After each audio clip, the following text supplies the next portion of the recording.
有好多香港朋友就問我啦，點解而家咁多人選擇喺北上居住呢？喺大陸呢邊買樓呢？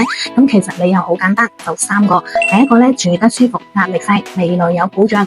咁第一，同價位生活素質差好遠噶，香港幾百萬呢先可以買到細細嘅舊單位啦。咁喺珠海中山呢，同樣嘅價錢就已經係可以買到大三房噶啦，大花園，有小區，有泳池，空間大咗幾倍噶，環境清靜，空氣又好，老人家同小朋友呢都住得更舒服。咁第二個呢，生活成本低啦，壓力即刻輕鬆晒，唔使再為生活同供樓日日捱啦。咁第三個呢，大灣區發展快啦，未來升值同便利雙保障，高鐵大橋一通，往返香港呢都好方便，醫療啦、教育啦、交通啦，越嚟越完善噶。